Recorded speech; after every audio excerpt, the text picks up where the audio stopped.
Watch yourselves. Hello everybody, what's going on? Grant Vogel here, coming at you with a commentary where I'm using the Frontier Rifle and the Crossbow on the map Capital.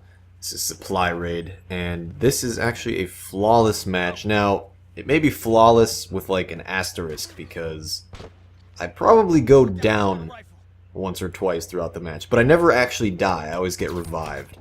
So, technically I don't know if that's flawless. I don't know, it kind of is flawless. Not completely, but whatever, you get the idea. It's a good match, is my point.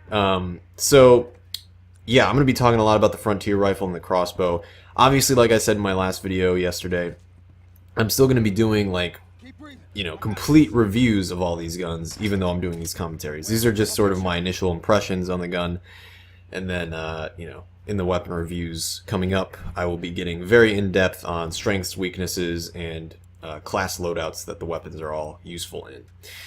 So let's start with the Frontier Rifle. That's what you're going to be seeing for probably at least the first half of the game or so.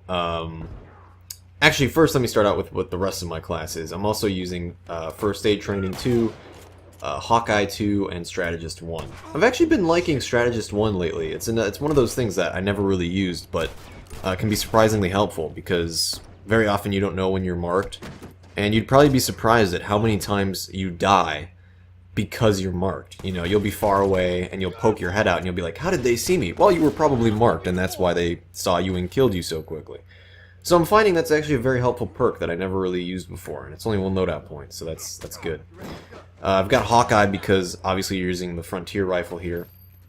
I don't know why I just said you're, it's me. It's me playing. So I'm using the Frontier Rifle here. Sort of a longish, medium-ish ranged weapon. And, you know, I just like being able to outline my enemies in red completely. It's very helpful to do that. And I couldn't really think of anything better to equip. So as far as the Frontier Rifle goes, essentially this is...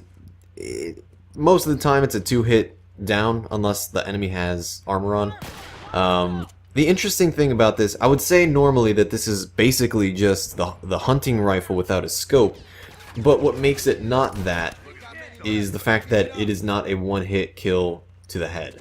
If you get a headshot, it only does about 95 damage, I want to say, something to that effect. Again, that's something I'll be covering in the review extensively and much more clearly than that, but yeah, headshots aren't a one-hit kill, so basically, unless the enemy is already damaged, it will always take 2 hits from this gun to kill the enemy. However, what I have noticed, what I really like about this gun, is it's very effective to basically shoot somebody once with the Frontier Rifle, and then swap out to your pistol, or your sidearm, and finish them off. In fact, I just realized in my head what would probably work really well is Frontier Rifle and the Burst Pistol mixed together, because then you just shoot them once with the Frontier Rifle, pull out your Burst Pistol, hit them a few times, and it's almost a guaranteed down as long as they're not killing you while you're doing it. So that's something I'm going to try now, now that I thought of it. But I've been using the 9mm with it, and that's also very effective to use that tactic with. And of course you can always, like I just did there, you can just shoot them twice with the Frontier Rifle. The only problem is that the Frontier Rifle, you know, you have to load it or whatever after every shot. And so the fire rate is not extremely fast. And if you end up missing that second shot, that can be the deciding factor between whether you're going to get that kill or not, you know. So, you know, that's kind of what I've observed about the Frontier Rifle so far. I didn't notice there if I bought the crossbow yet, but the match is already almost half over, so yeah, I should be pulling that out relatively soon. Yep, I got 4. Oh, now I've got 8 arrows with it. So yeah, you're going to be seeing me using that. The most fascinating thing about the crossbow, the thing that I just was not expecting from that weapon, is the fact that it does bleed damage. That's such a strange thing. I would have never expected them to, you know, implement that. But it's really cool that they did, because it makes it stand out as a purchasable, and just as a weapon in general, because it's the only weapon that does anything like that, you know. Before the DLC came out, I was kind of like, what's the point of even having a crossbow? We've already got the bow and arrow. Like, how are you going to balance this thing? Well, there you go. It does damage over time when you hit your enemies. The crossbow is a one-hit kill to the head, though, so that's cool. I mean, that's no different, I guess, than the bow and arrow, but you know, whatever. As far as how quickly the bleed damage, you know, kills your enemies, it's not that quickly. They certainly have a chance. As long as they have a health pack on them, you know, chances are they're going to be okay. So you can't rely on that too much. But it is helpful in basically making your enemy panic, making them run to cover and heal. And then what you can do, and that was kind of a funny situation there. I came up right behind this guy and just didn't even notice he was there. He didn't even notice I was there.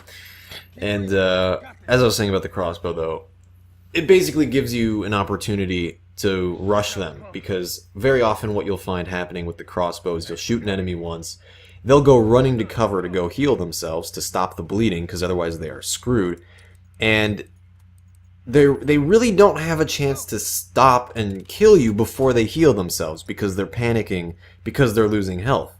And what that allows you to do is just run at them and either punch them once or twice and knock them down, or shoot them a few times and finish them off. You know, it gives you that opportunity to go and finish them off without having to worry too much about them being able to react and kill you.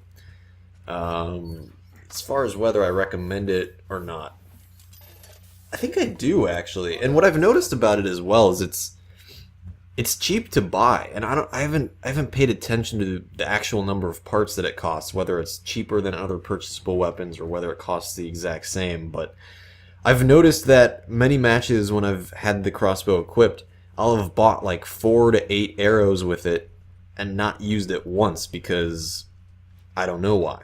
And so what that either is either the crossbow is really cheap and I'm just buying lots of ammo for it really easily, or I'm not used to using it yet, and I'm not used to yet recognizing the situations in which it would be effective in, and that's why I forget to end up using it, or end up forgetting to use it. So, bam, a headshot right there. That was cool. It would also be cool, I don't think this is the case, but it would be cool if while they were bleeding out, and by bleeding out I don't... Boy, this is going to be difficult to explain clearly. When they're down and, you know, trying to get revived, I wonder if... Oh, thanks, my dog is barking. I wonder if the crossbow makes them have less time in which they can be revived. I don't think so, but that might be worth looking into. I really doubt it, though. Another interesting thing which you should keep in mind, and I apologize if you can hear my dog barking. Okay, I'm back. I apologize about that. It's 7 in the morning and he's barking, waking up my entire house. Anyway, as I was saying, another interesting thing to be noted about the crossbow is that when enemies heal themselves while they're bleeding out from your crossbow shot, they don't regain full health from their health pack. They only regain 70 health, I believe. So, you know, the crossbow, I think, is actually a pretty well-balanced gun. We'll see in time whether or not there's some way of exploiting it to make it really overpowered or not. We'll see. They might have to balance it. They might have to give you less ammo or something when you initially purchase it. But as of right now, I think it's a pretty interesting weapon, and it serves almost more as a really powerful large firearm as opposed to a purchasable, because, you know, I've always viewed purchasables, and I've said this before, as like those last case scenario weapons where you're in a really tight spot and that's when you pull out your purchasable, you know? And I feel like the crossbow isn't really that. The crossbow is something that you want to use just as regularly as you're using all your other weapons, practically. You know, in a tight spot, the crossbow isn't going to help you all that much. It's just going to make your enemy panic a little. If you're low on health, the crossbow isn't really going to save you. Whereas the shotgun, the M16, Diablo, you know, one of those guns would save you probably in that situation. So that's basically what I think about the crossbow and the Frontier rifle. Obviously, I'll be bringing more videos, you know, the video reviews of those guns very soon. Really quickly, a little update on yesterday's video. I talked about donations and the capture card that I wanted to get so that I could make 60 frames per second videos and 1080p videos and things of that sort. Already I've raised $75 worth of donations. The Gato, which is the capture card I decided that I'm probably going to end up getting, is $180. So we're already almost halfway to funding this thing. So be sure, if 60 frames per second videos, 1080p videos, and just more frequent videos, because it'll be easier for me to make them. If that's what if you're interested in that and you want to help support that happening on my channel, Any donations you can give me help. The link to the donation page is in the description. It's through PayPal. It's very easy to do. Anything you can give helps, and that is all. I'm going to shut up about it now. Thank you guys for watching. I appreciate the support and the donations, of course. I will keep the videos coming. Thank you for watching. I will talk to you guys in the comments.